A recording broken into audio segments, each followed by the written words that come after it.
pātai nui pea o ngā pātai katoa.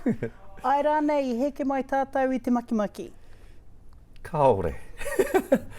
Moi o koe i pōhiriti au ki te whare o te rangatira o te iwi Hama i te whārua nei o Omo i Ethiopia. Ko urau ki roto ka pātai au ki te kai whakamāori. Pātai ki aia mena whakapono ani ki te kōrero a ngā Pākehā e kia nei i takea mai rātou i te makimaki. Ana ka pātai te kai whakamāori ki aia. Ka kite au i te riri roto i tana kanohi. Ka kapu aki i tana toki me te ki atu ki te kai whakamāori. Ki atu ki tēnei poko kōhua nei, ki te kōrero pērā mai anō ia, ka poro au i tana kaki. Hana, ka mea au ki te kai whakamāori. Me taku whakapaha atu, engari, tēnā koa whakautu e te pātai. Hea te whakautu. Hana, ka pātai anō te kai whakamāori, ka mea te rangatira nei.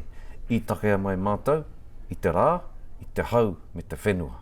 Ka re mātou, i take mai, i te makimaki. Kau e whakahāwe i a mātou, me tō mātou mana.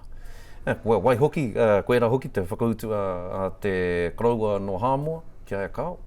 I takea mai mātou i a Tangaloa, ko Tangaloa te kaihanga i a mātou. Takarawa mai ki Aotearoa nei, ana, ko tūhoi e ki ana, ko te maunga i mua i a hene pū kohurangi ana, ko tūhoi. Tētahi wahanga no te wako mātātua, tētahi wahanga no te maunga me hene pū kohurangi. Kei te pono katoa e rā kōrero. Nā te mea kei reira te whakapono o te iwi, he pono.